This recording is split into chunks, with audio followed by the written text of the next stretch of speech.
को समृद्ध किया, उन सब का भी मैं आभार व्यक्त करता हूं। आदरणीय सभापति जी, हम 2025 में हैं। एक प्रकार से 21वीं सदी का 25% हिस्सा बीत चुका है।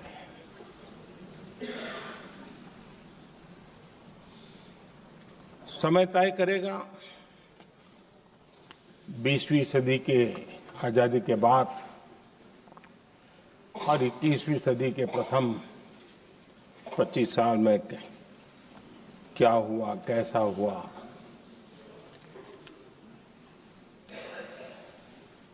लेकिन इस राष्ट्रपति जी के संबोधन में अगर हम बारीकी इसको अध्ययन करेंगे तो ये साफ नजर आता है कि उन्होंने देश के सामने भविष्य के 25 वर्ष और विकसित भारत के लिए एक नया विश्वास जगाने वाली बात,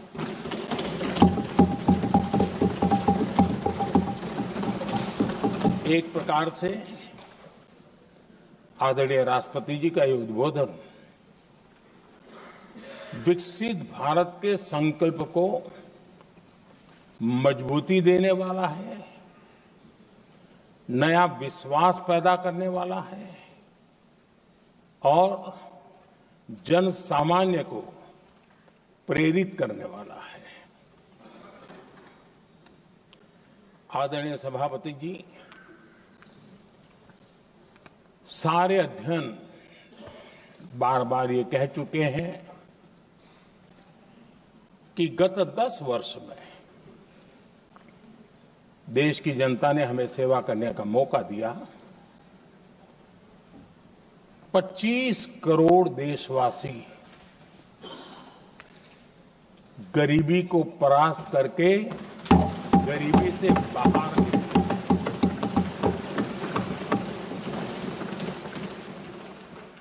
आदरणीय सभापति जी, 5 दशक तक गरीबी हटाओ के नारे सुने हो और अब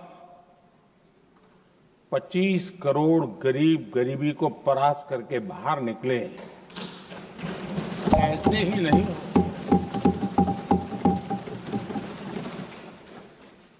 योजनाबद्ध तरीके से, समर्पित भाव से, अपनेपन की पूरी संवेदनशीलता के साथ जब गरीबों के लिए जीवन खपाते हैं ना, तब ये होता है। आदरणीय सभापति जी, जब जमीन से जुड़े लोग जमीन की सच्चाई को जानते हुए जमीन पर जीवन खपाते हैं, तब जमीन पर बदलाव निश्चित होके रहता है।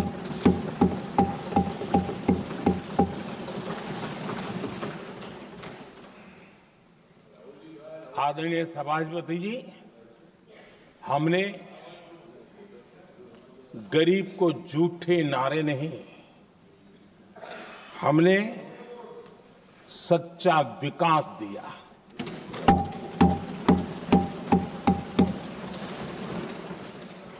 गरीब का दुख, सामान्य मानवी की तकलीफ, मिडिल क्लास के सपने ऐसे ही नहीं समझे जाते। आदरणीय सभापति जी, इसके लिए एक जज्बा चाहिए।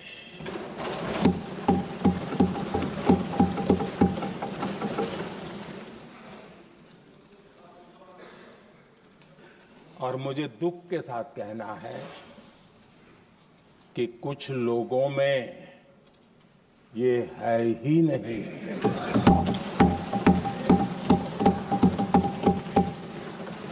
आदरणीय सभापति जी, बारिश के दिनों में कच्ची छत, फुसकी, प्लास्टिक की चादर वाली छत, उससे नीचे जीवन गुजारना कितना मुश्किल होता है। पल पल सपने रौंद दिए जाते हैं, ऐसे पल होते हैं, ये हर कोई नहीं समझ सकता। आदरणीय सभापति जी, अब तक गरीबों को 4 करोड़ घर मिले हैं।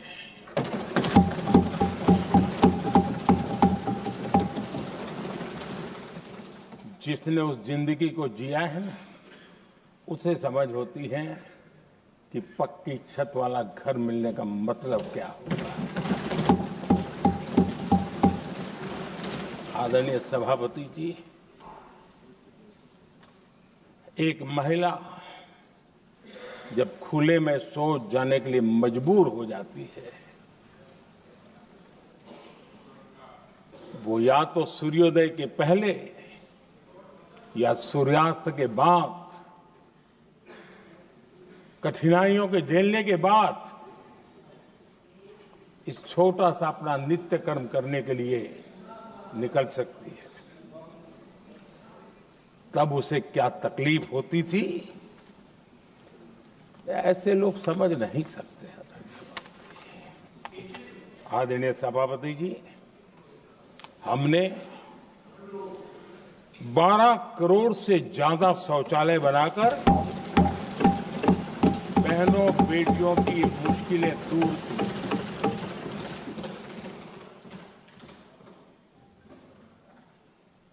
आदरणीय सभापति जी, आजकल मीडिया में ज्यादा ही चर्चा हो रही है, सोशल मीडिया में और अधिक हो रही है। कुछ नेताओं का फोकस घरों में जकूजी पर, स्टाइलिश शावर्स पर, लेकिन हमारा फोकस तो हर घर जल पहुंचाने पर है।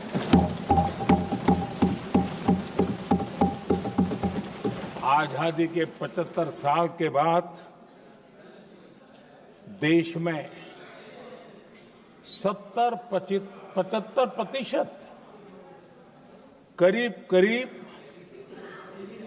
16 करोड़ से भी ज्यादा घरों के पास जल का करने के लिए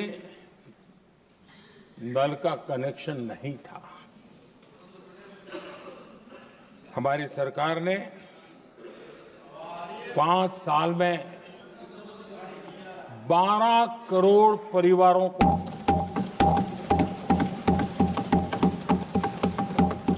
घरों में नल से जल देने का काम किया है और काम तेजी से आगे भी बढ़ रहा है।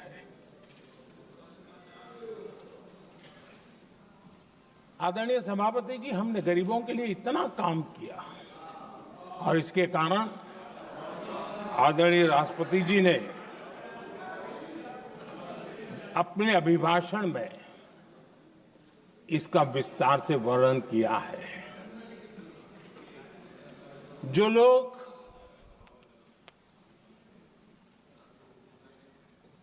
गरीबों की झोपड़ियों में फोटो सेशन कराकर अपना मनोरंजन करते रहते हैं, उन्हें संसद में गरीबों की बात बोरिंग ही लगेगी।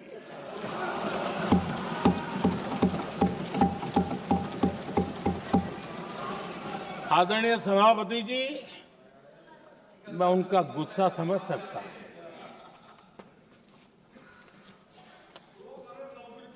आदरणीय सभापति जी,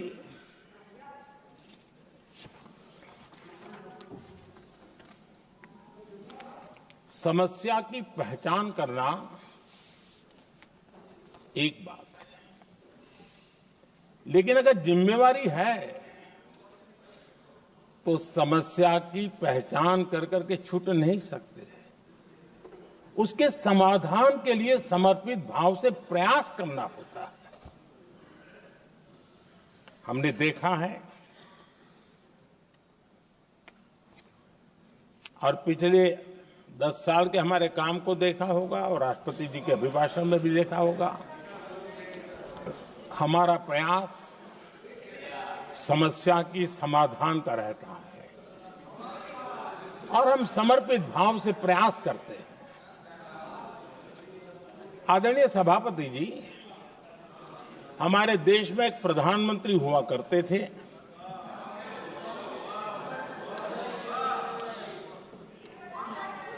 उनको मिस्टर क्लीन करने कहने की एक फैशन हो गई थी।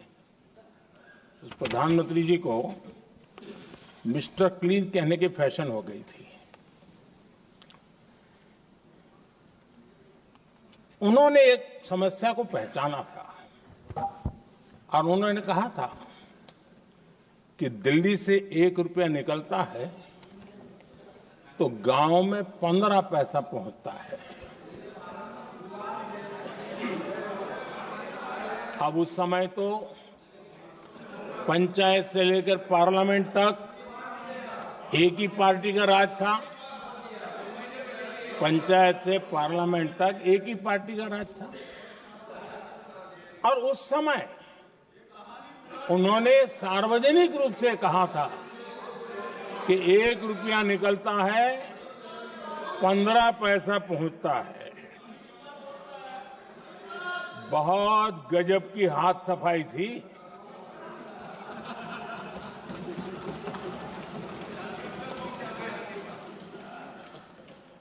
पंद्रह पैसा किसके पास जाता था, ये देश का सामान्य मानवी भी आसानी से समझ सकता है।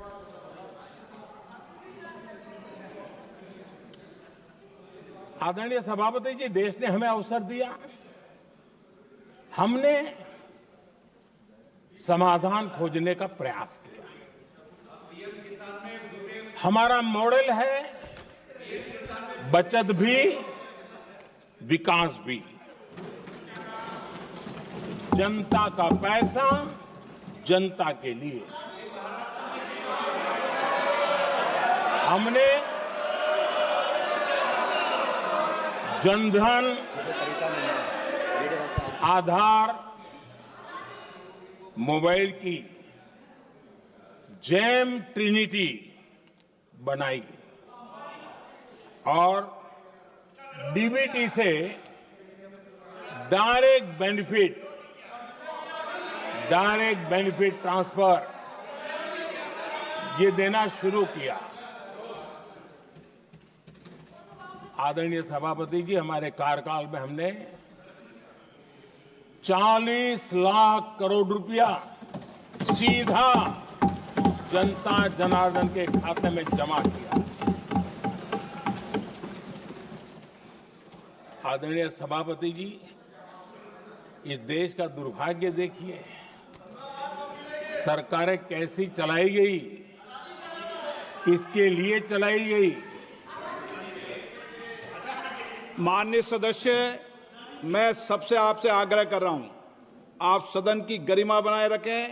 बैठे बैठे कोई माननीय सदस्य टिप्पणी नहीं करे, उचित नहीं है। ये गलत तरीका है आपका। ये सदन की मर्यादा नहीं है आपकी। आप प्रोटेक्ट करना चाहते हो उनको इस तरीके से, गलत तरीका, ये गलत तरीका है। आप बैठे बैठे टिप्पणी करना चाहते हैं।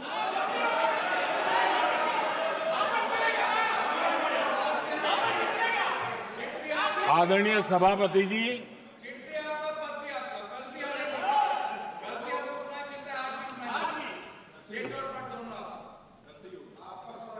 जब ज्यादा बुखार चढ़ जाता है ना,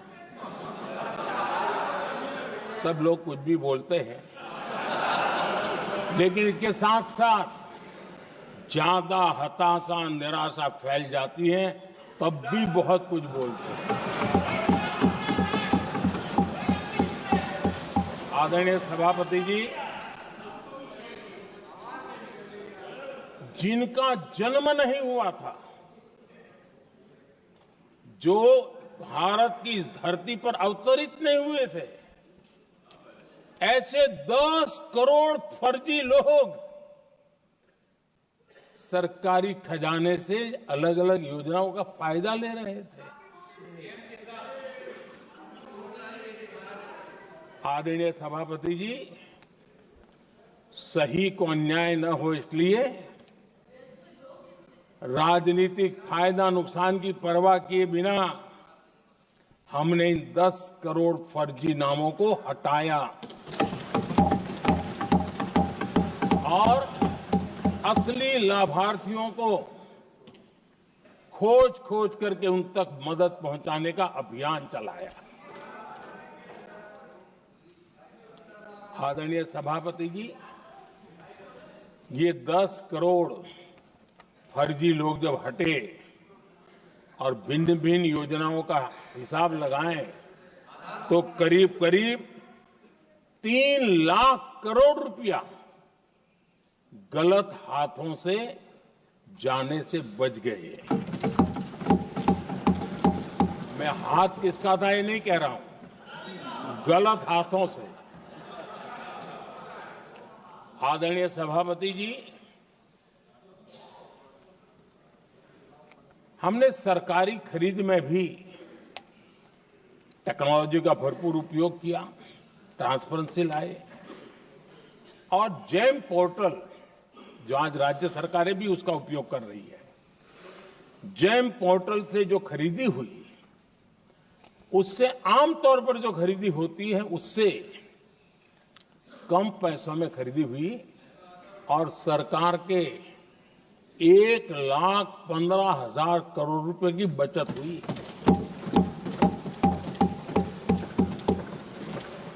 आदरणीय सभापति जी, हमारी स्वच्छता अभियान का बहुत मजाक उड़ाया गया, ऐसा जैसे हमने कोई पाप कर दिया, कोई गलती कर दी, न जाने क्या क्या कहा जाता था।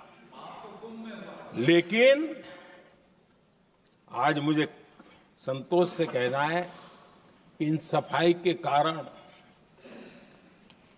हाल के वर्षों में सिर्फ सरकारी दफ्तरों से जो कबाड़ बेचा गया ना, उसमें 2,300 करोड़ रुपया सरकार को मिले हैं।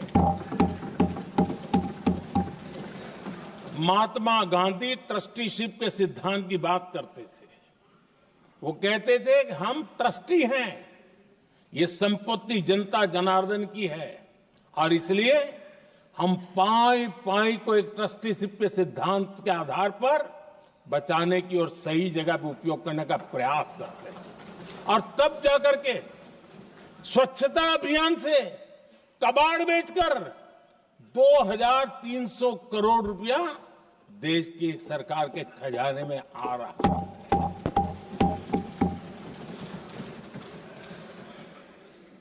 आदरणीय सभापति जी, हमने एक महत्वपूर्ण निर्णय लिया इथेनॉल ब्लेंडिंग का। हम जानते हैं हम एनर्जी इंडिपेंडेंट नहीं है, हमें बाहर से लाना पड़ता है। जब इथेनॉल ब्लेंडिंग किया और हमारे पेट्रोल डीजल की आय कम हुई, उस एक निर्णय से 1 लाख करोड़ रुपए का फर्क पड़ा है। और ये पैसे करीब करीब 1 लाख करोड़ रुपया किसानों की जेब में गया है। आदरणीय सभापति जी, मैं बचत की तो बात कर रहा हूं, लेकिन पहले अखबारों की हेडलाइन हुआ करती थी, इतने लाख के घोटाले, इतने लाख के घोटाले, इतने लाख के घोटाले। 10 साल हो गए। ये घोटाले न कर करके, घोटाले न होने से भी देश के लाखों करोड़ रुपए बचे हैं, जो जनता जनार्दन की सेवा में लगे हैं। आदरणीय सभापति जी, हमने ये जो अलग अलग कदम उठाए, उससे लाखों करोड़ रुपए की बचत हुई, लेकिन उन पैसों का उपयोग हमने शीश महल बनाने के लिए नहीं किया।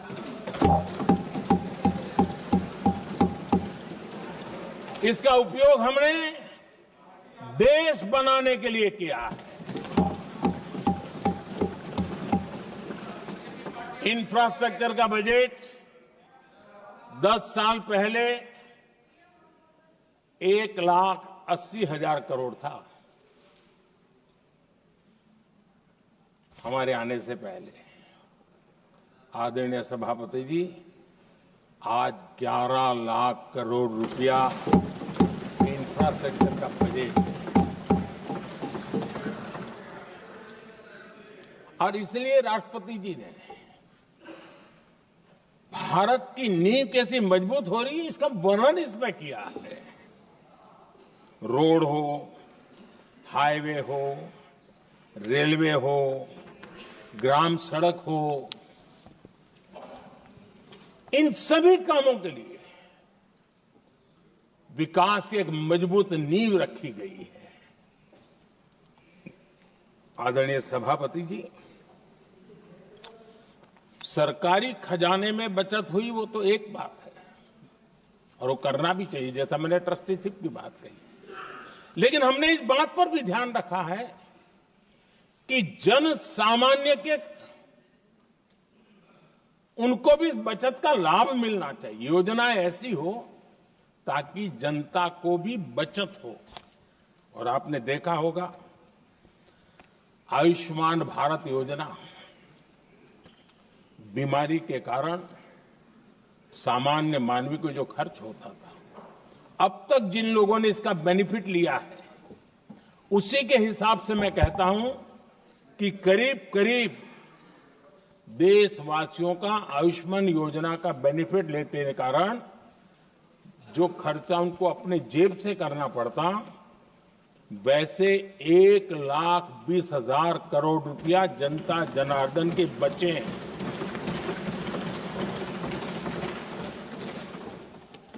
ये आवश्यक है कि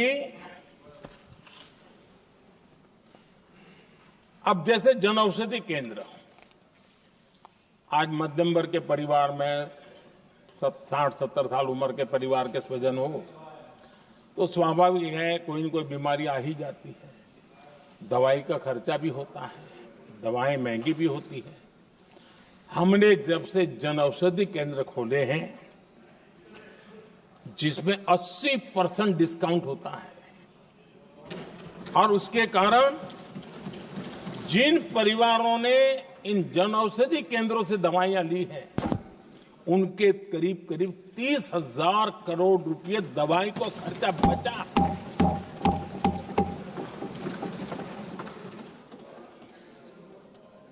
आदरणीय अध्यक्ष जी,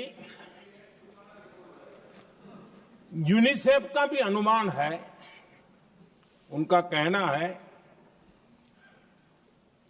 कि जिसके घर में स्वच्छता और टॉयलेट बना, उन्होंने इसका बड़ा सर्वे किया था, उस परिवार को करीब करीब साल भर में 70,000 रुपए की बचत हुई है।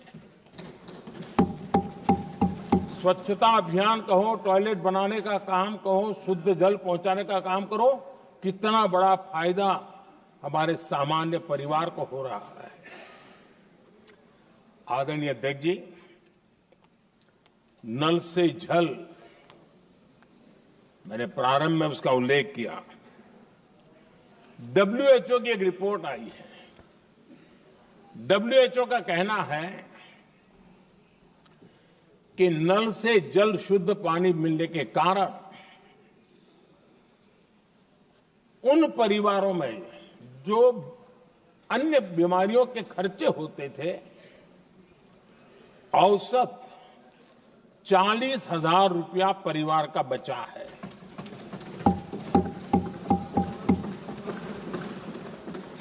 मैं ज्यादा गिन नहीं रहा हूं, लेकिन ऐसी अनेक योजना है जिन योजनाओं ने सामान्य मानवीय के खर्च में बचत की है। आदरणीय सभापति जी, करोड़ों देशवासियों को मुफ्त अनाज, उसके भी उस परिवार के हजारों रुपये बचते हैं। पीएम सूर्यघर मुफ्त बिजली योजना, जहां जहां ये योजना लागू हुई, इन परिवारों को औसतन साल भर के 25 से 30 हजार रुपये बिजली की बचत हो, पैसों में बचत हो रही है, खर्च में बचत हो रही है। और अगर ज्यादा बिजली है तो बेच करके कमाई कर रहा है वो अलग, यानी सामान्य मानवीय की बचत भी। हमने एलईडी बल्ब का एक अभियान चलाया था। आपको मालूम है कि हमारे आने से पहले एलईडी बल्ब 400 रुपये में बिकते थे। हमने इतना अभियान चलाया, उसकी कीमत 40 रुपये हो गई। और एलईडी बल्ब के कारण बिजली की भी बचत हुई और उजाला भी ज्यादा मिला, और उसमें देशवासियों के करीब 20,000 करोड़ रुपए बचे हैं। आदरणीय सभापति जी, जिन किसानों ने सॉइल हेल्थ कार्ड का वैज्ञानिक तरीके से उपयोग किया है, उनको बहुत फायदा हुआ है। और ऐसे किसानों को प्रति एकड़ 30,000 रुपये की बचत हुई है। आदरणीय अध्यक्ष जी, बीते 10 साल में इनकम टैक्स को कम करके भी हमने मिडिल क्लास की बचत को बढ़ाने का काम किया है। आदरणीय अध्यक्ष जी, 2014 के पहले ऐसे बम गोले फेंके गए, बंदूक की ऐसी गोलियां चलाई गई कि देशवासियों का जीवन छलनी कर दिया गया था। हमने धीरे धीरे उन घावों को भरते भरते आगे बढ़े। 2 लाख करोड़ रुपया 2 लाख रुपया 2013-14 में 2 लाख रुपये, सिर्फ 2 लाख रुपये उस पर इनकम टैक्स माफी थी। और आज 12 लाख रुपये संपूर्ण रूप से इनकम टैक्स से मुक्ति। और हमने बीच के कालखंड में भी, 14 में भी, 17 में भी, 19 में भी, 23 में भी हम लगातार ये करते आए, घाव भरते गए। और आज बैंडेज बाकी था, वो भी कर लिया। स्टैंडर्ड डिडक्शन, उसके अगर 75,000 जोड़ दें तो 1 अप्रैल के बाद देश में जो सैलरीड क्लास हैं उनके 13.25 लाख रुपए पर तक कोई इनकम टैक्स नहीं देना पड़ेगा।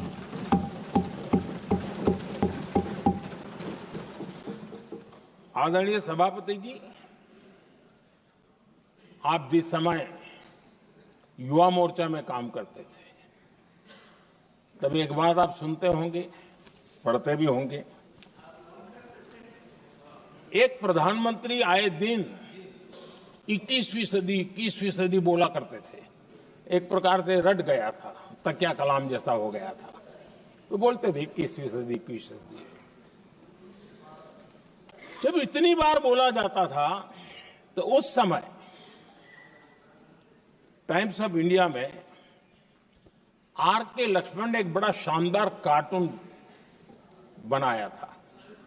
वो कार्टून बड़ा इंटरेस्टिंग था। उस कार्टून में एक हवाई जहाज है,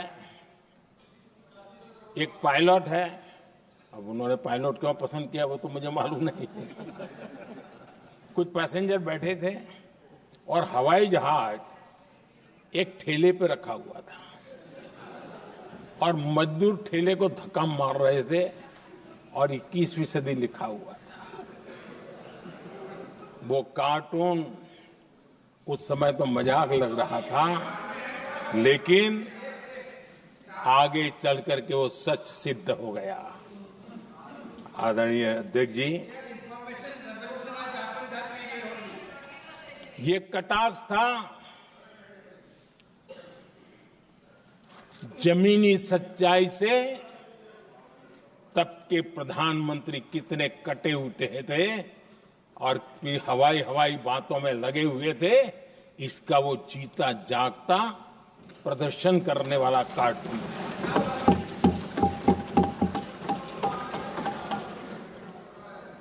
आदरणीय अध्यक्ष जी, जिन्होंने तब 21वीं सदी की बातें की थी, वो 20वीं सदी की जरूरतों को भी पूरा कर नहीं पाए थे। आदरणीय अध्यक्ष जी, आज जब मैं देखता हूं पिछले 10 साल से सारी बीतों को बारीकी से देखने का अवसर मिला है, तो मुझे बड़ा दर्द होता है। हम 40-50 साल लेट हैं, जो काम 40-50 साल पहले हो जाने चाहिए थे। और इसलिए ये साल जब 2014 से देश की जनता ने हमको सेवा का अवसर दिया, हमने ज्यादा से ज्यादा युवाओं पर फोकस किया। हमें युवाओं की आकांक्षाओं पर बल दिया। हमने युवाओं के लिए ज्यादा अवसर बनाए। हमने कई क्षेत्रों को खोल दिया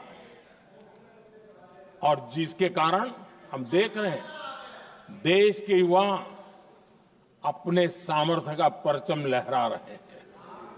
देश में हमने स्पेस सेक्टर को खोल दिया, डिफेंस सेक्टर को खोला, सेमीकंडक्टर मिशन लेकर के आए, इनोवेशन को बढ़ावा देने के लिए अनेक नई योजनाओं को हमने आकार दिया। स्टार्टअप इंडिया इकोसिस्टम पूरा डेवलप किया। और इस बजट में भी आदरणीय अध्यक्ष जी, एक बहुत महत्वपूर्ण निर्णय हुआ है। 12 लाख की आय पर इनकम टैक्स की माफी। ये समाचार इतना बड़ा बन गया कि बहुत सी महत्वपूर्ण चीजों पर अभी भी कुछ लोगों का ध्यान नहीं गया है। वो महत्वपूर्ण निर्णय हुआ है। हमने न्यूक्लियर एनर्जी सेक्टर को ओपन कर दिया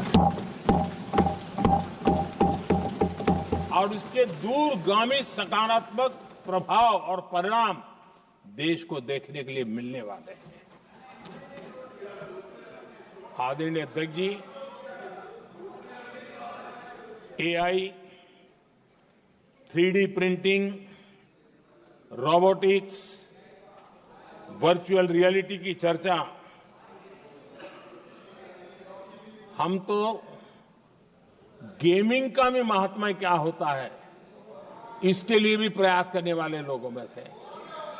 मैंने देश के नौजवानों से कहा है कि दुनिया का गेमिंग क्रिएशन का, क्रिएटिविटी वर्ल्ड का कैपिटल भारत क्यों न बने। और मैं देख रहा हूं बहुत तेजी से हमारे लोग काम कर रहे हैं।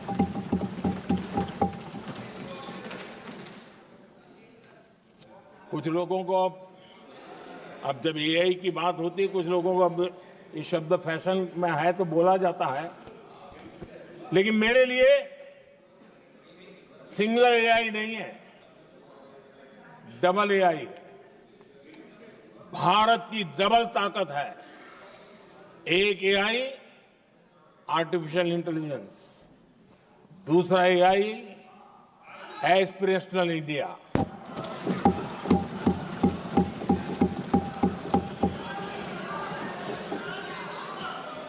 हमने स्कूलों में 10,000 टिंकरिंग लैब्स शुरू किए और आज उन टिंकरिंग लैब से निकले बच्चे रोबोटिक्स बना करके लोगों को चकित कर रहे हैं।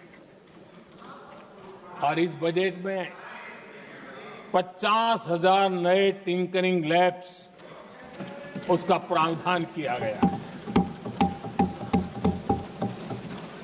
भारत वो देश है जिसके इंडिया एआई मिशन को लेकर के पूरी दुनिया बहुत आशावादी है और विश्व के एआई प्लेटफॉर्म में भारत की मौजूदगी एक महत्वपूर्ण स्थान प्राप्त कर चुकी है। आदरणीय अध्यक्ष जी, इस साल बजट में हमने डीप टेक के डोमेन को में इन्वेस्टमेंट की बात की है और डीप टेक मैं समझता हूं हमारे लिए तेज गति से आगे बढ़ने के लिए और 21वीं सदी पूरी तरह टेक्नोलॉजी ड्रिवन सेंचुरी है। ऐसे में हमारे लिए आवश्यक है कि भारत डीप टेक के क्षेत्र में बहुत तेजी से आगे बढ़े। आदरणीय अध्यक्ष जी, हम लगातार युवा भविष्य को ध्यान में रखते हुए काम कर रहे हैं, लेकिन कुछ दल हैं जो लगातार युवाओं के साथ धोखा कर रहे हैं, उन्हें धोखा दे रहे हैं। ये दल चुनाव के दरमियान ये भत्ता देंगे, वो भत्ता देंगे, वादा तो करते हैं लेकिन पूरा नहीं करते हैं। ये दल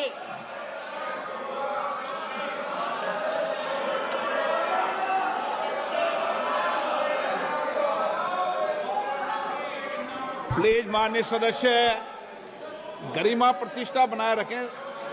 भारत की संसद में आप प्लीज बैठे बैठे टिप्पणी नहीं करें और नए माननीय सदस्य बैठे बैठे टिप्पणी कर रहे हैं। आदरणीय अध्यक्ष जी, ये दल युवाओं के भविष्य पर आपदा बनकर गिरे हुए हैं।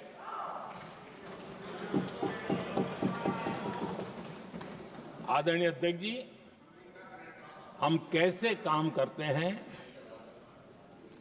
ये हरियाणा में अभी अभी देश ने देखा है। बिना खर्ची, बिना पर्ची नौकरी देने का वादा किया था, सरकार बनते ही नौकरी मिल गई नौजवानों को।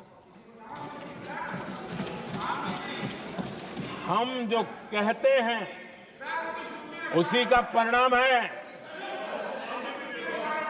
आदरणीय अध्यक्ष जी, हरियाणा में तीसरी बार भव्य विजय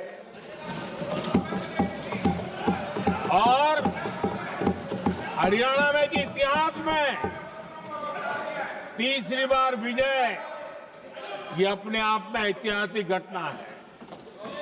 आदरणीय अध्यक्ष जी, महाराष्ट्र में भी ऐतिहासिक परिणाम, जनता जनार्दन के आशीर्वाद।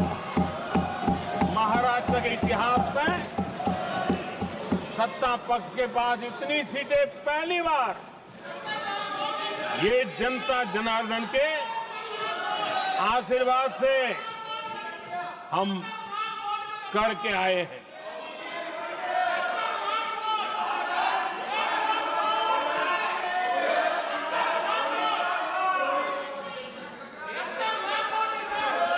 कुछ समझते हैं आदरणीय चीजों को? अध्यक्ष जी, कल जवाब दिया था ना आपको। चलिए। आदरणीय राष्ट्रपति जी ने अपने अभिभाषण में हमारे संविधान के 75 वर्ष होने पर भी विस्तार से चर्चा की है। आदरणीय अध्यक्ष जी, संविधान में जो धाराएं हैं उसके साथ साथ संविधान का एक स्पिरिट भी है और संविधान को मजबूती देने के लिए संविधान की भावना को जीना पड़ता है। और मैं आज उदाहरणों के साथ बताना चाहता हूं। हम वो लोग हैं जो संविधान को जीते हैं।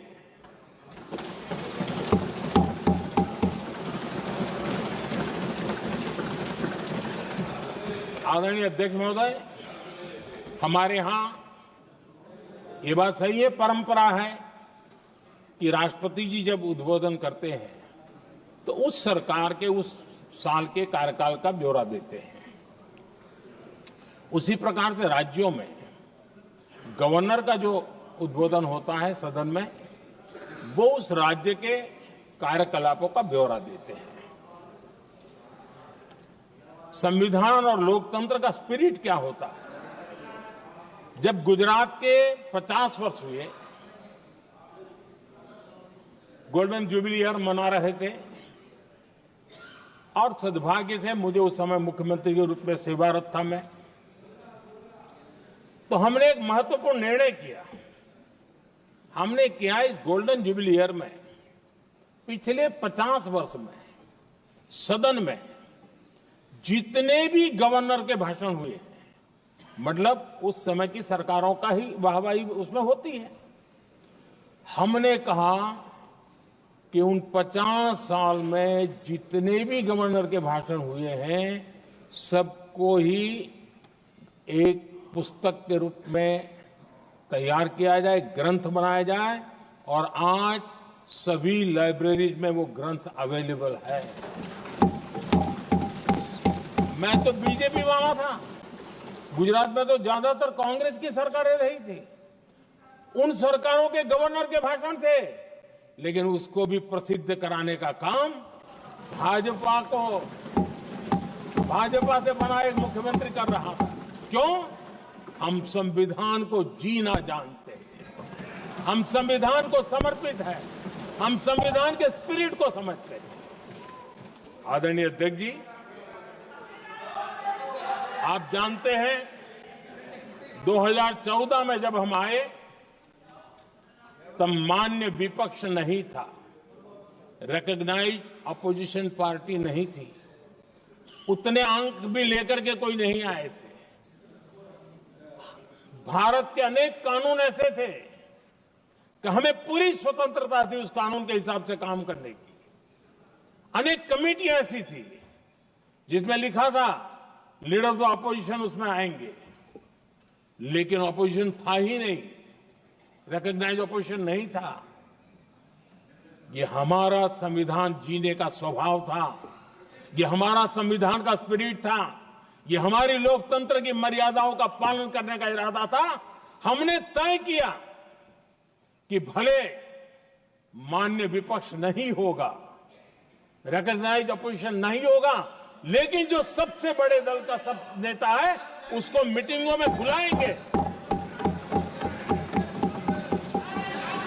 ये लोकतंत्र का स्पिरिट होता है, तब होता है।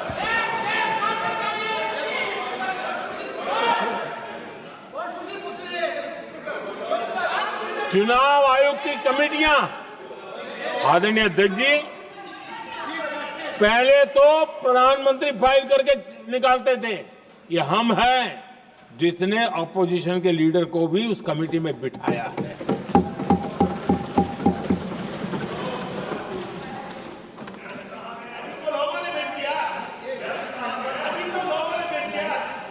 और हमने इसके लिए कानून भी बनाया और आज विधिवत रूप से इलेक्शन कमीशन बनेगा तो अपोजिशन लीडर भी उसके निर्णय की प्रक्रिया में हिस्सा होंगे। ये काम हम करते हैं और ये मैंने पहले ही कहा, हम इसलिए करते हैं कि हम संविधान को जीते हैं। आदरणीय अध्यक्ष जी, दिल्ली में आपको कई स्थान ऐसे मिलेंगे जहां कुछ परिवारों ने अपने म्यूजियम बना करके रखे हुए हैं।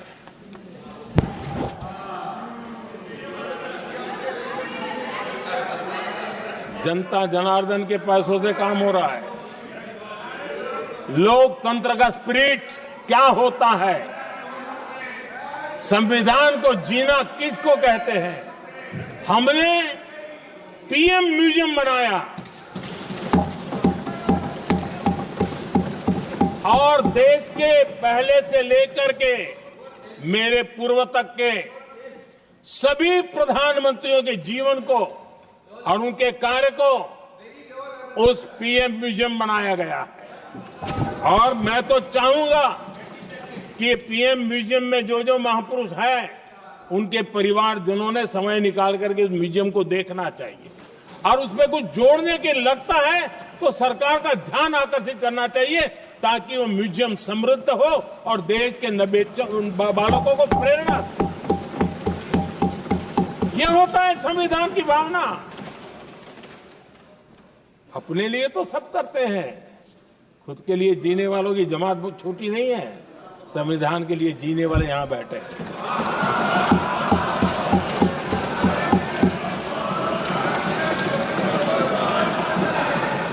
आदरणीय अध्यक्ष जी, जब सत्ता सेवा बन जाए तो राष्ट्र निर्माण होता है। जब सत्ता को विरासत बना दिया जाए तब लोकतंत्र खत्म हो जाता है।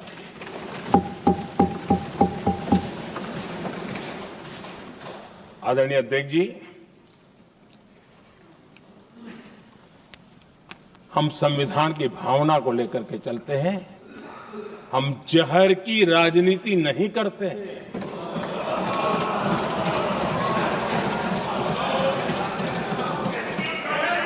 हम देश की एकता को सर्वोपरि रखते हैं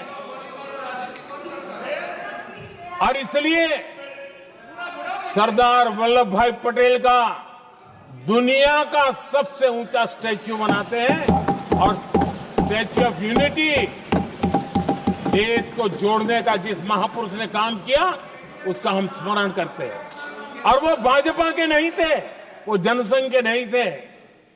हम संविधान को जीते हैं, इसलिए इस सोच से आगे बढ़ते हैं।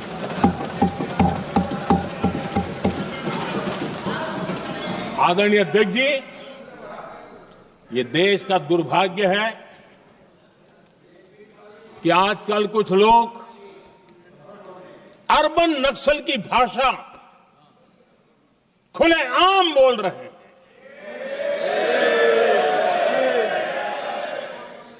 और अर्बन नक्सल जिन बातों को बोलते हैं, इंडियन स्टेट के सामने मोर्चा लेना, ये अर्बन नक्सल की भाषा बोलने वाले इंडियन स्टेट के खिलाफ लड़ाई की घोषणा करने वाले न संविधान को समझ सकते हैं, न देश की एकता को समझ सकते हैं।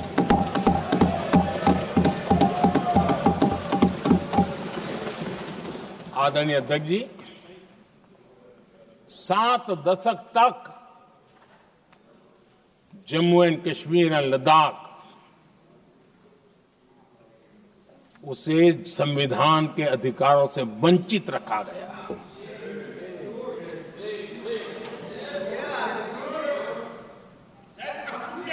ये संविधान के साथ भी अन्याय था और जम्मू कश्मीर और लद्दाख के लोगों के साथ भी अन्याय था।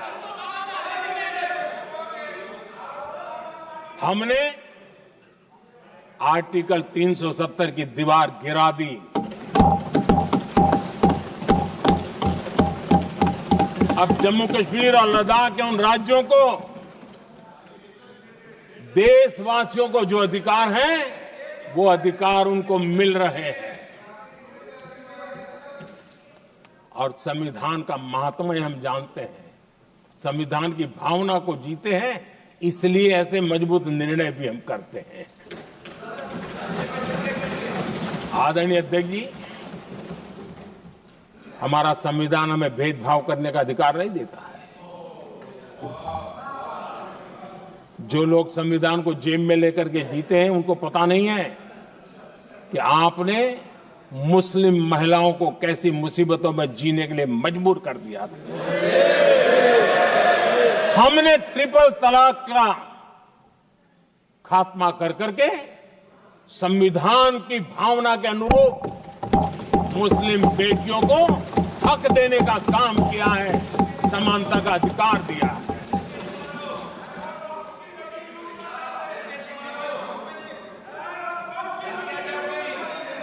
जब भी देश में एनडीए की सरकार रही है, हमने एक लंबे विजन के साथ काम किया है। पता नहीं देश को बांटने के लिए किस किस प्रकार की भाषाओं का प्रयोग किया जा रहा है। हताशा, निराशा पता नहीं उनको कहां तक ले जाएगी, लेकिन हमारी सोच कैसी है, एनडीए के साथी मिलकर के किस दिशा में सोचते हैं। हमारे लिए जो पीछे है, जो आखिरी है, और महात्मा गांधी जी ने जो कहा था, उसकी तरफ हमारा ध्यान ज्यादा है। और उसी का परिणाम है कि अगर हम मंत्रालयों की रचना करते हैं, तो भी मंत्रालय कौन सा बनाते हैं? पूर्वोत्तर के लिए अलग मंत्रालय बनाते हैं।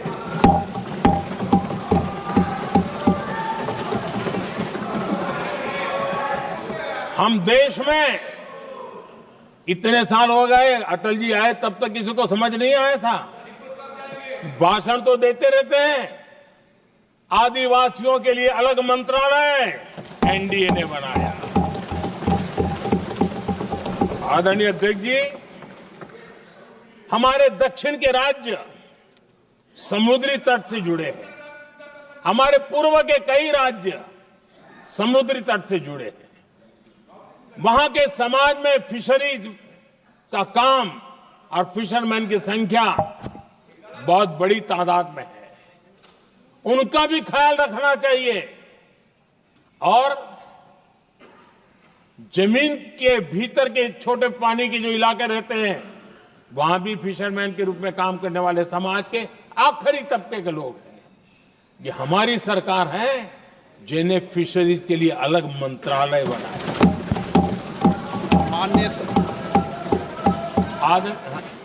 माननीय सदस्यों, अगर सभा की सहमति हो तो सभा की कार्रवाई इस विषय की समाप्ति तक बढ़ा दी जाए।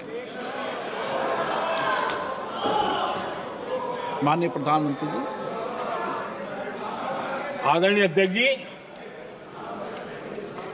समाज के दबे कुचले वंचित लोग, इनके अंदर एक सामर्थ्य होता है।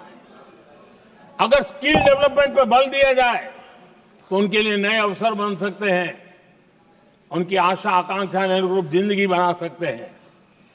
और इसलिए हमने अलग स्किल मंत्रालय बनाया।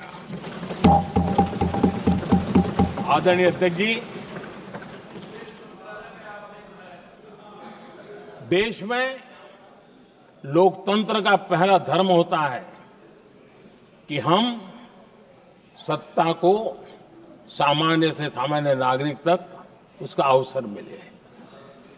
और इस बात को ध्यान में रखते हुए भारत के कोऑपरेटिव सेक्टर को और समृद्ध बनाने के लिए और तंदुरुस्त बनाने के लिए देश के करोड़ों लोगों को जोड़ने का उसमें अवसर है। अनेक क्षेत्रों में कोऑपरेटिव मूवमेंट को बढ़ाया जा सकता है और उसको ध्यान में रखते हुए हमने अलग कोऑपरेटिव मंत्रालय बनाया। विजन क्या होता है ये यहां पता चलता है। आदरणीय अध्यक्ष जी, जाति की बातें करना कुछ लोगों के लिए फैशन बन गई है। पिछले 30 साल से सदन में आने वाले ओबीसी समाज के सांसद दलों के भेदभाव से ऊपर उठ करके एक होकर के 30-35 साल से मांग कर रहे थे कि ओबीसी कमीशन को संवैधानिक दर्जा दिया जाए। जिन लोगों को आज जातिवाद में मलाई दिखती है, उनको उस समय ओबीसी समाज की याद नहीं आई। ये हम हैं जिन्होंने ओबीसी समाज को संवैधानिक दर्जा दिया। पिछड़ा वर्ग आयोग आज संवैधानिक व्यवस्था में जो है। आदरणीय अध्यक्ष जी,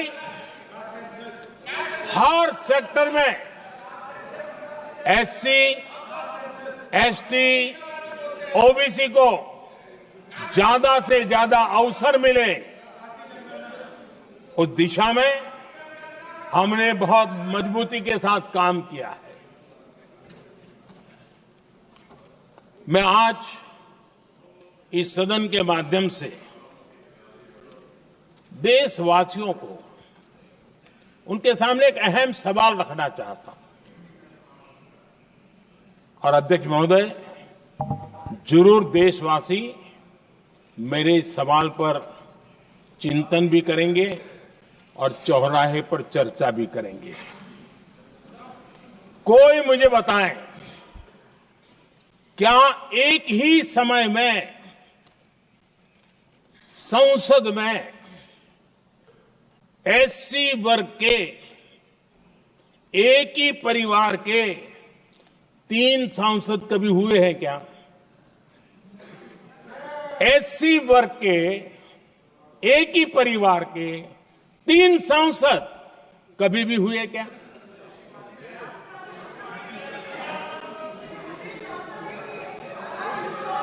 मैं दूसरा सवाल पूछता हूं, कोई मुझे बताए कि एक ही कालखंड में, एक ही समय में संसद में एसटी वर्ग के एक ही परिवार के 3 एमपी हुए हैं क्या?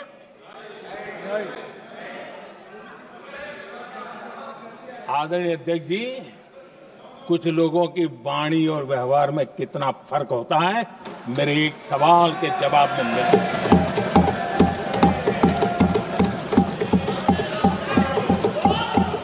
जमीन आसमान का अंतर होता है, रात दिन का अंतर होता है।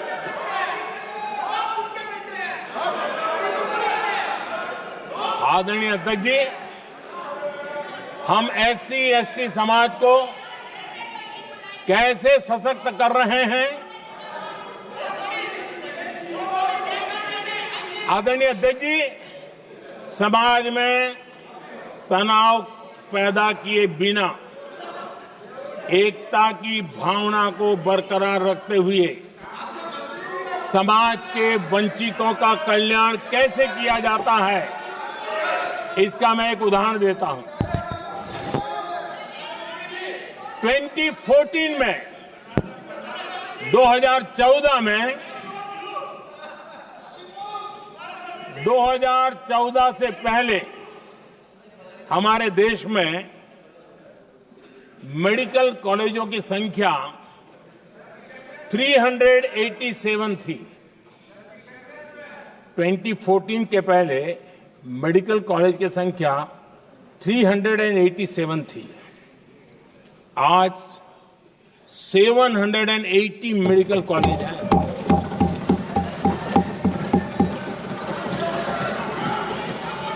अब मेडिकल कॉलेज बड़े हैं तो सीटें भी बढ़ी हैं।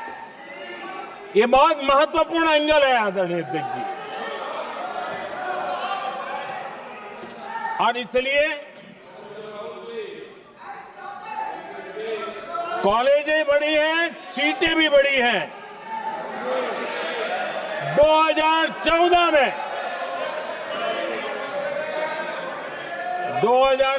में हमारे देश में एससी छात्रों की 2014 से पहले हमारे देश में एससी छात्रों की एमबीबीएस की सीट 7,700 थी। हमारे आने से पहले दलित समाज के हमारे 7,700 युवा डॉक्टर बनने की संभावना थी। 10 साल हमने काम किया। आज संख्या बढ़कर एससी समाज के 17,000 एमबीबीएस डॉक्टर की व्यवस्था की है। कहां 7,700 और कहां 17,000। अगर दलित समाज का कोई कल्याण का और समाज में तनाव लाए बिना एक दूसरे के सम्मान को बढ़ाते हुए आदरणीय अध्यक्ष जी 2014 के पहले एसटी छात्रों के लिए एमबीबीएस की सीटें 3,800 थी। आज ये संख्या बढ़कर लगभग 9,000 हो गई है।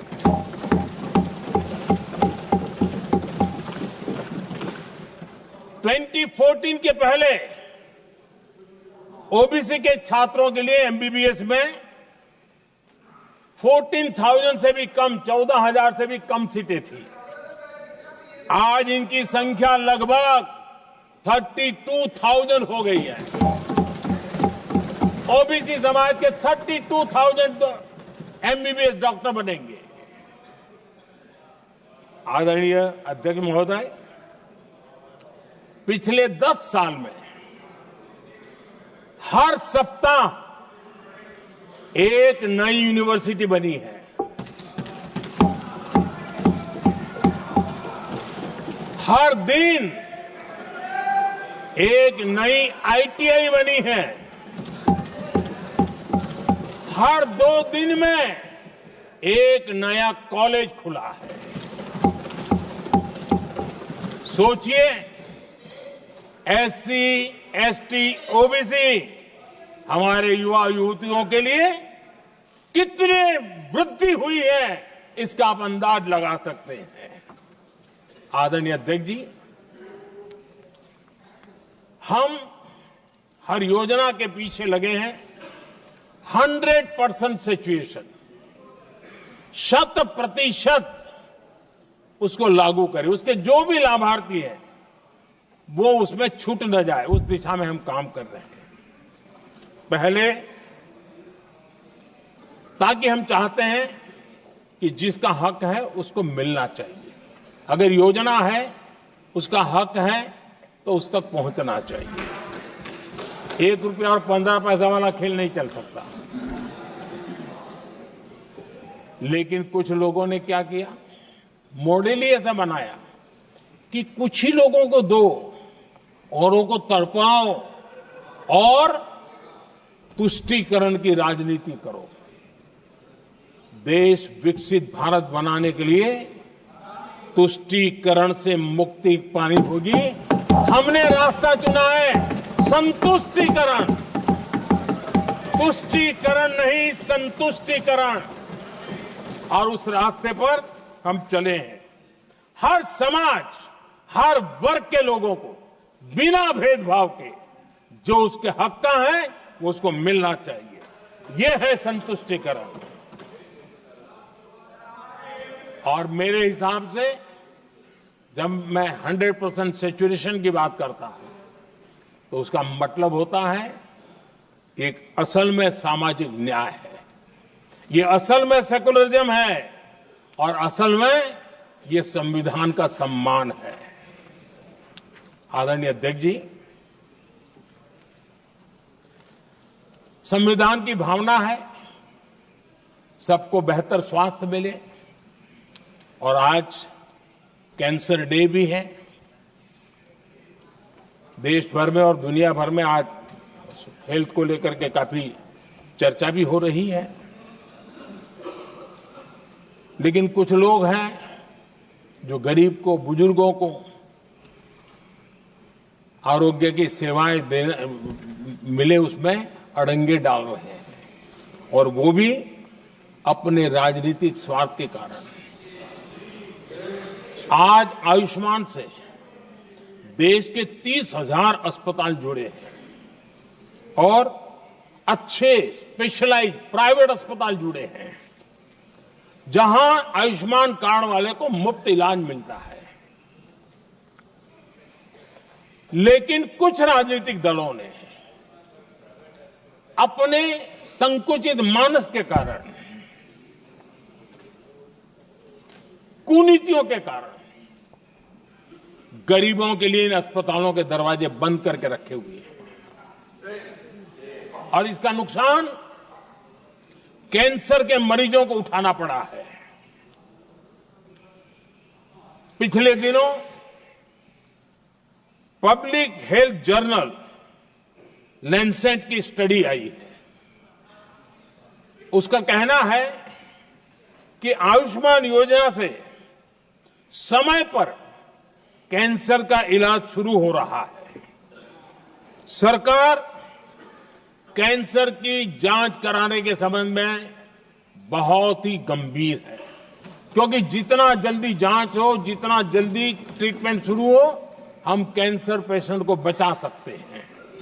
और लैंसेट ने आयुष्मान योजना को क्रेडिट देते हुए कहा है कि भारत में इस दिशा में बहुत बड़ा काम हुआ है। आदरणीय अध्यक्ष जी, इस बजट में भी हमने कैंसर की दवाइयों को सस्ते करने की दिशा में बहुत बड़ा महत्वपूर्ण कदम उठाया। इतना ही नहीं, एक महत्वपूर्ण जो निर्णय लिया है वो आने वाले दिनों में, और जब आज कैंसर डे है तो मैं जरूर कहना चाहूंगा, सभी माननीय सांसद इसका लाभ ले सकते हैं अपने इलाके के ऐसे मरीजों के लिए। और वो है मरीजों को, आप जानते हैं अस्पताल उतने नहीं होने के कारण भी काफी दिक्कत रहती है बाहर से आने वाले पेशेंट को। 200 डे केयर सेंटर बनाने का निर्णय इस बजट में किया गया। ये डे केयर सेंटर पेशेंट को भी, उसके परिवार को भी बहुत बड़ी राहत देने वाला काम करेगा। आदरणीय अध्यक्ष महोदय जी,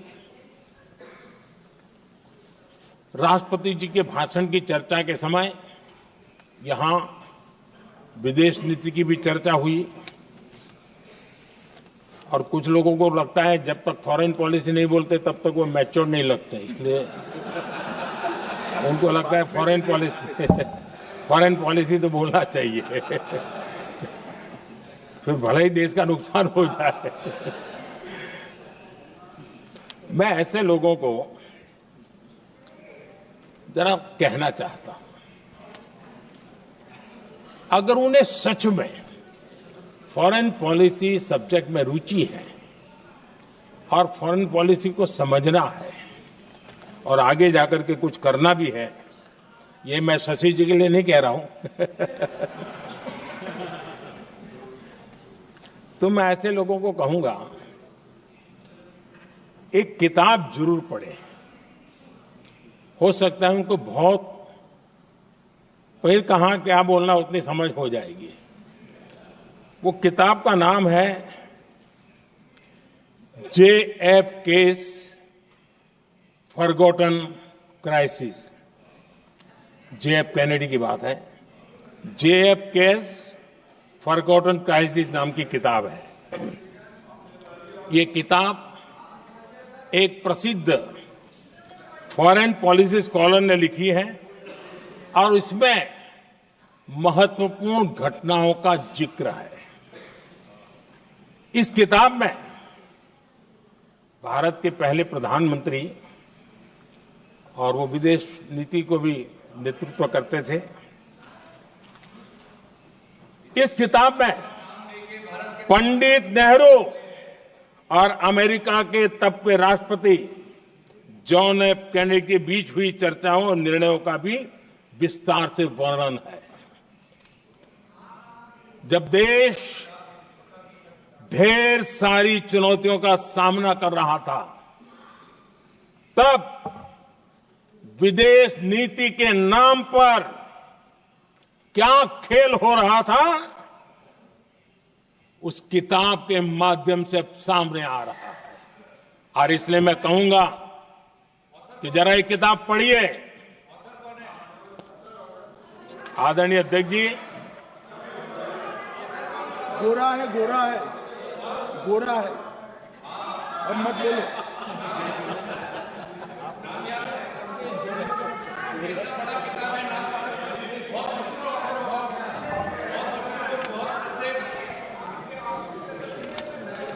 आदरणीय अध्यक्ष जी,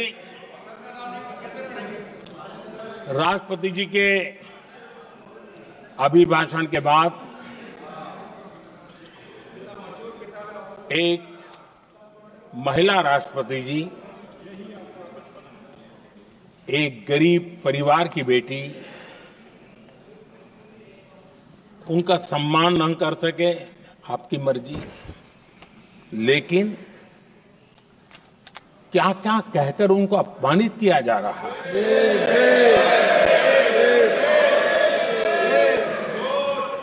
मैं राजनीतिक हताशा निराशा समझ सकता हूं, लेकिन एक राष्ट्रपति के खिलाफ क्या कारण है, क्या कारण है?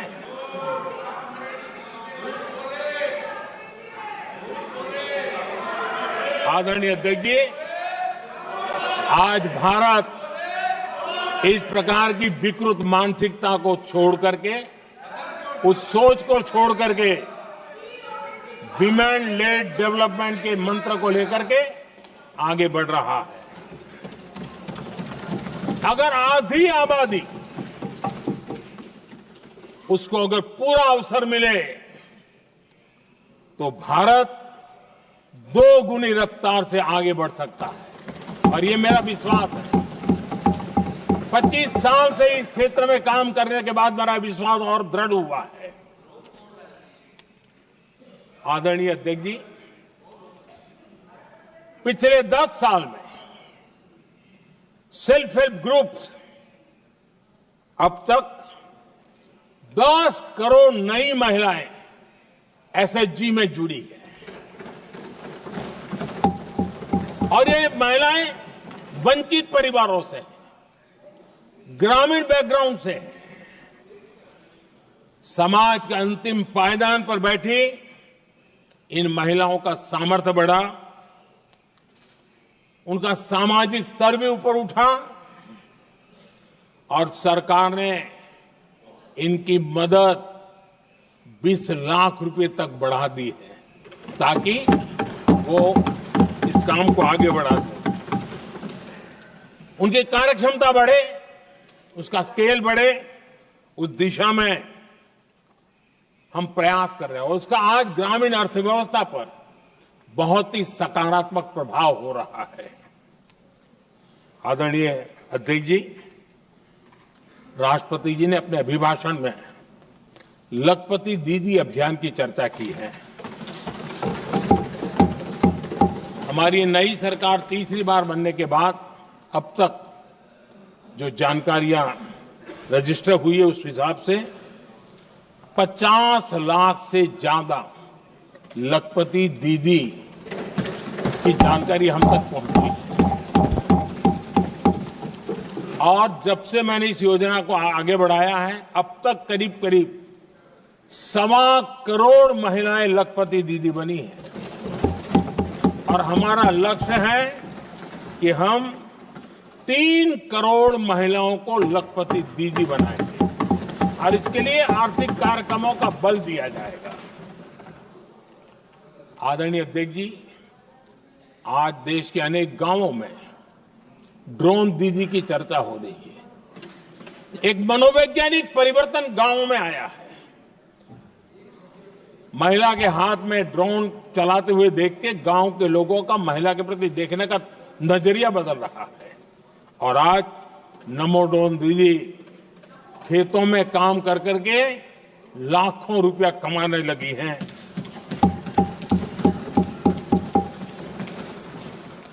मुद्रा योजना भी नारी शक्ति के लिए उसके सशक्तिकरण की बहुत बड़ी भूमिका अदा कर रहा है। करोड़ों महिलाएं पहली बार मुद्रा योजना लेकर के उद्योग के अंदर अपने कदम रखे हैं और उद्योगपति की भूमिका में आई है। आदरणीय अध्यक्ष जी, 4 करोड़ परिवारों को जो घर दिए, उसमें से करीब करीब 75% मकान ऐसे हैं जिसके मालिकाना हक महिलाओं को मिला है। आदरणीय अध्यक्ष जी, ये बदलाव 21वीं सदी के सशक्त भारत की नींव रख रहा है।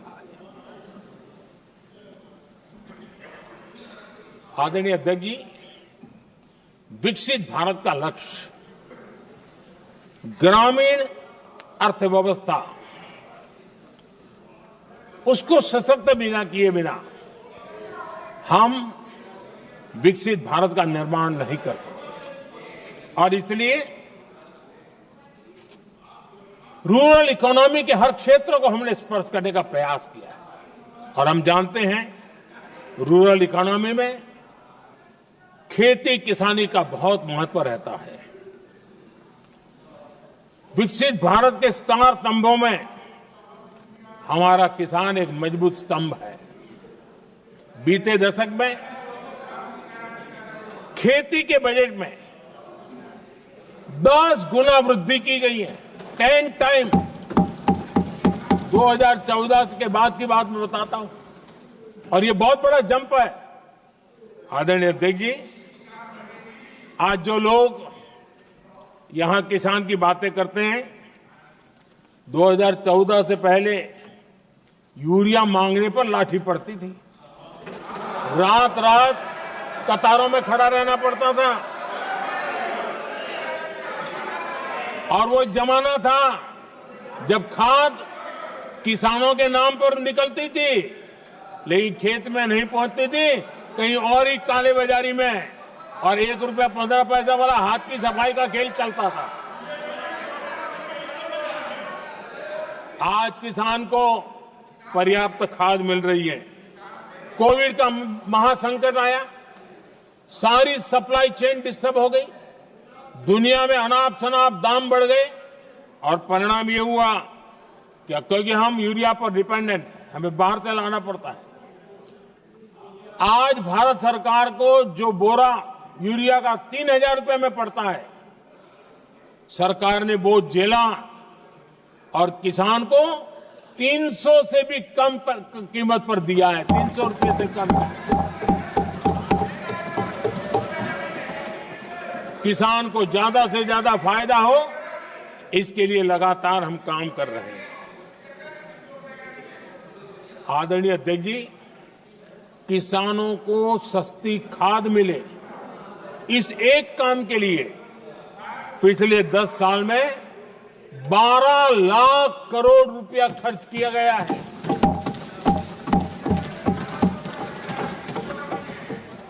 पीएम किसान सम्मान निधि, उसे करीब 3.5 लाख करोड़ रुपए डायरेक्ट किसान के खाते में पहुंचे हैं।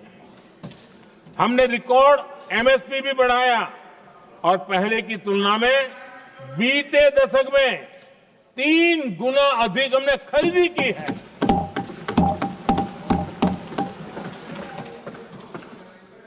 किसान को ऋण मिले, आसान ऋण मिले, सस्ता ऋण मिले, उसमें भी 3 गुना वृद्धि की गई है। पहले प्राकृतिक आपदा में किसान को अपने हाल पर छोड़ दिया जाता था। हमारे सेवा काल के दौरान पीएम फसल बीमा के तहत 2 लाख करोड़ रुपए किसानों को मिले हैं। आदरणीय अध्यक्ष महोदय, सिंचाई के लिए बीते दशक में अभूतपूर्व कदम उठा गए, और जो लोग संविधान की बातें करते हैं उनको ज्यादा ज्ञान नहीं है, ये भी दुर्भाग्य है। बहुत कम लोगों को मालूम होगा कि हमारे देश में डॉक्टर बाबा साहब आम्बेडकर ने पानी की योजनाओं को लेकर इतना उनका विजन क्लियर था, इतना व्यापक था और इतना समावेशी था, जो आज भी हम लोगों को प्रेरणा देता है। और 100 से बड़ी सिंचाई परियोजनाओं जो दशकों से लटकी हुई थी, हमने उसको पूरा करने का अभियान चलाया ताकि किसानों के खेत में पानी पहुंचे। बाबा साहब का विजन था नदियों को जोड़ने का। नदियों जोड़ने की वकालत बाबा साहब आंबेडकर ने की थी, लेकिन सालों तक दशकों दशक बीत गए, कुछ नहीं हुआ।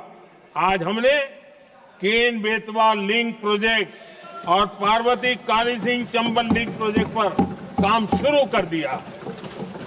और मैं तो गुजरात में कई नदियों को इस प्रकार से जोड़ करके नदियों को जिंदा करने का काम करने का मेरा सफल अनुभव भी रहा है। आदरणीय अध्यक्ष महोदय, हर देशवासी का इस सपना होना चाहिए, हम सबका सपना होना चाहिए कि दुनिया के हर डाइनिंग टेबल पर made in India food packet क्यों न हो। आज मुझे खुशी होती है जब भारत की चाय, इसके साथ साथ अब हमारी कॉफी भी दुनिया में अपनी महक फैला रही है, बाजारों में धूम मचा रही है।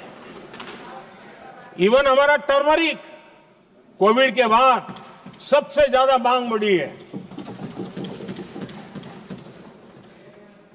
आदरणीय अध्यक्ष जी, आप जरूर देखेंगे आने वाले समय में हमारा प्रोसेस सी फूड,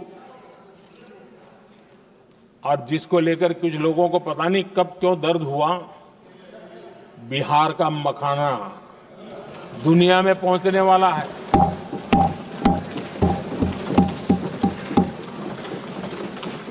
हमारा मोटा अनाज यानी श्री अन्न, ये भी दुनिया के बाजारों में भारत की शान बढ़ाएगा। आदरणीय अध्यक्ष महोदय, विकसित भारत के लिए फ्यूचर रेडी शहर वो भी बहुत जरूरी है। हमारा देश बहुत तेजी से अर्बनाइजेशन की ओर बढ़ रहा है और इसे चुनौती और संकट नहीं मानना चाहिए, इसे अवसर मानना चाहिए और हमने उस दिशा में काम आगे करना चाहिए।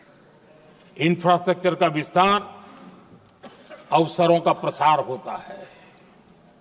जहां कनेक्टिविटी बढ़ती है वहां संभावनाएं भी बढ़ती हैं।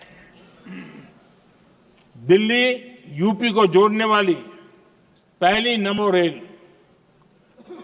उसका लोकार्पण था और मुझे भी उसमें यात्रा करने का अवसर मिला।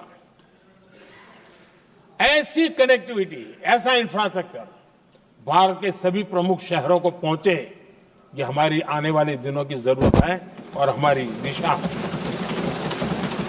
आदरणीय अध्यक्ष जी, 10 साल में दिल्ली का नेटवर्क डबल हुआ और आज टियर 2, टियर 3 सिटी में भी मेट्रो नेटवर्क पहुंच रहा है। आज हम सभी गर्व कर सकते हैं, आज भारत का मेट्रो नेटवर्क 1000 किलोमीटर पार कर गया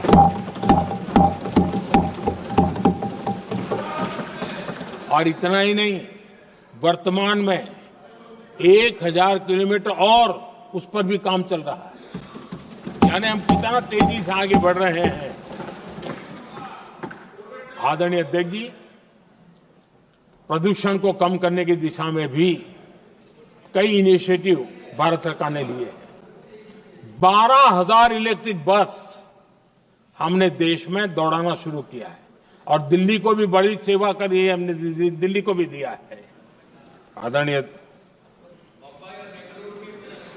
अध्यक्ष जी, हमारे देश में एक नया अर्थव्यवस्था हमेशा समय समय पर का विस्तार होता रहता है। आज बड़े शहरों में गिग इकोनॉमी एक महत्वपूर्ण एरिया डेवलप हो रहा है। लाखों युवा इसमें जुड़ रहे हैं। हमने इस बजट में कहा है कि ई श्रम पोर्टल पर ऐसे गिग वर्कर अपनी रजिस्ट्री करवाएं और वेरिफिकेशन के बाद उनको इस न्यू एज सर्विस इकोनॉमी है उसको हम किस प्रकार से सहायता कर सकें और उनको एक आईडी कार्ड मिले ई श्रम पोर्टल पे आने के बाद और हमने कहा है कि इन गीग वर्कर्स को आयुष्मान योजना का भी लाभ दिया जाएगा, ताकि गीग वर्कर को एक सही दिशा में जाने की सुविधा मिलेगी। और एक अनुमान है कि आज देश में करीब करीब 1 करोड़ गीग वर्कर है और उस दिशा में भी हम काम कर रहे हैं। आदरणीय अध्यक्ष महोदय, एमएसएमई सेक्टर बहुत बड़ी मात्रा में जॉब के अवसर लेकर आता है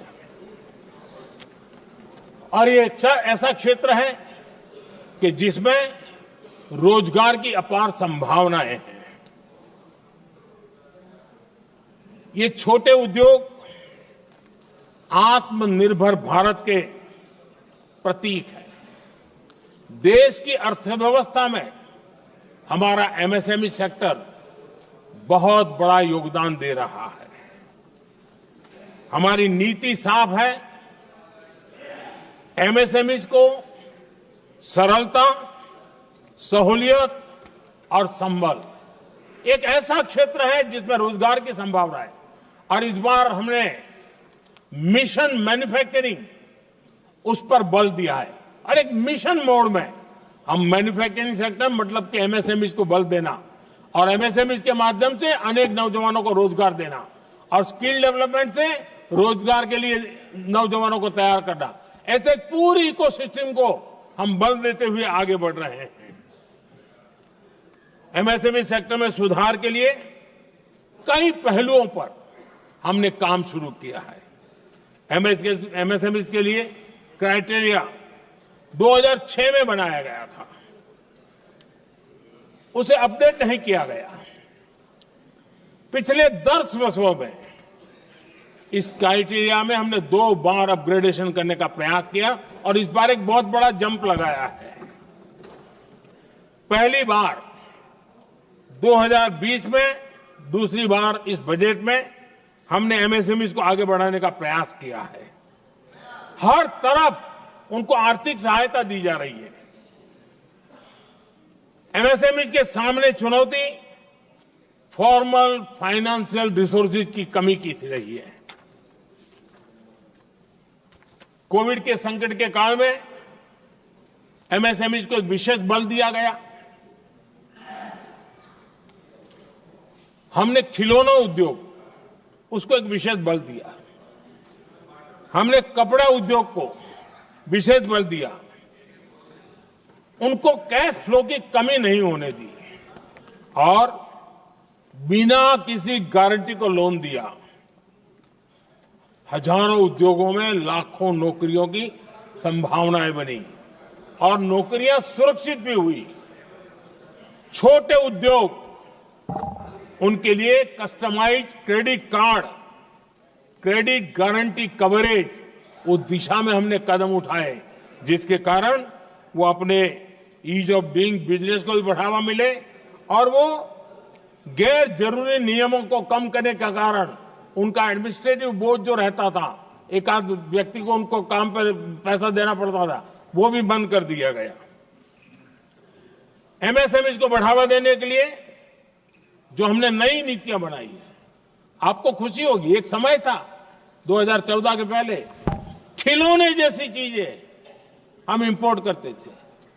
आज मैं गर्व से कह सकता हूं कि मेरे देश के खिलौने बनाने वाले छोटे उद्योग आज दुनिया के अंदर खिलौने एक्सपोर्ट हो रहे हैं।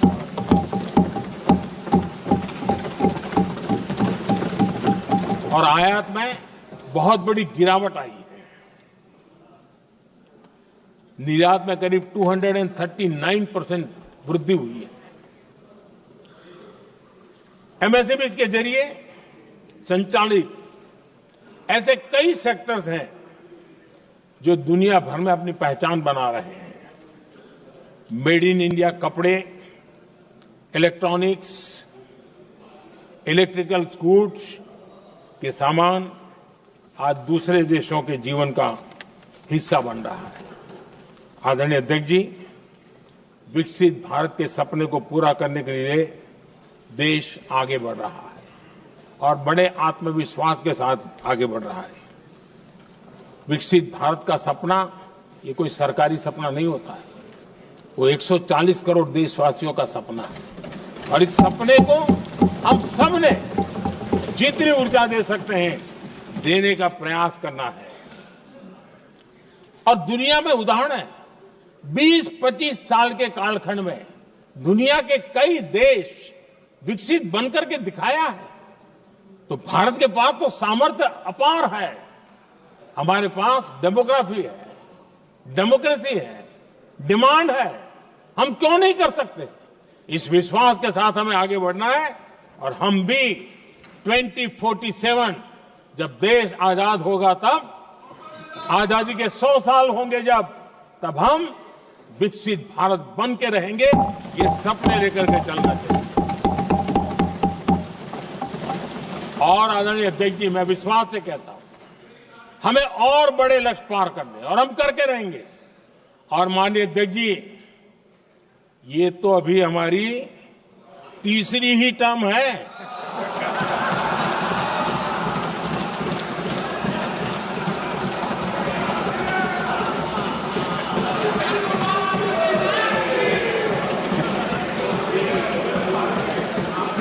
हम देश की आवश्यकता के अनुसार आधुनिक भारत बनाने के लिए, सक्षम भारत बनाने के लिए और विकसित भारत का संकल्प साकार करने के लिए हम आने वाले अनेक वर्षों तक जुटे रहने वाले हैं।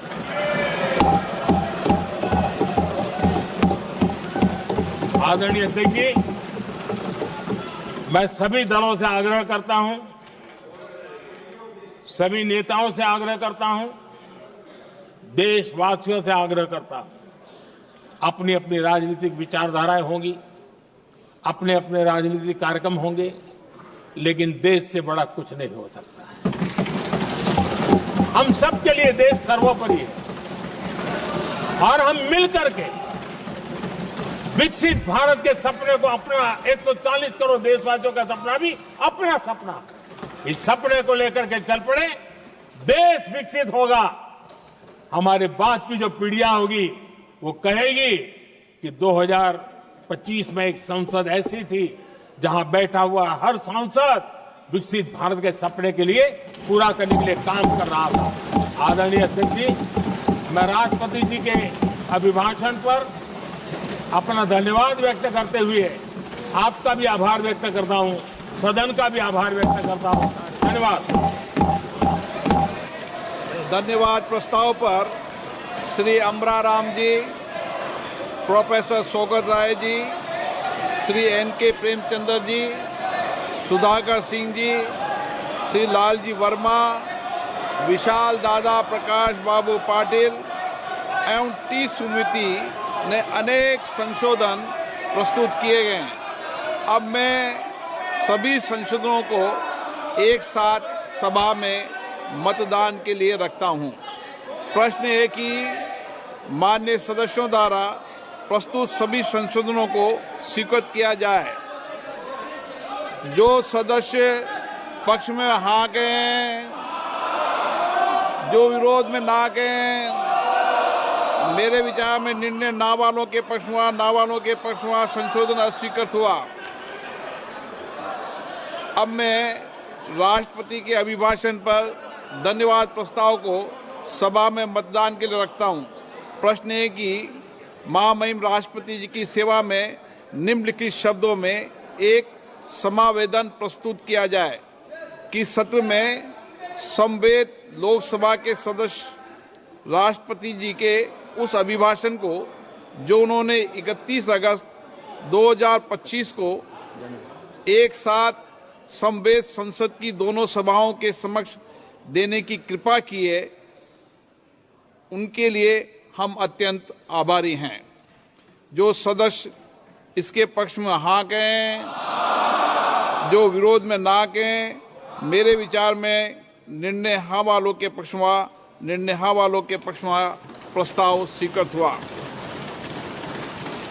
सभा की कार्रवाई गुरुवार दिनांक 6 फरवरी 2025 को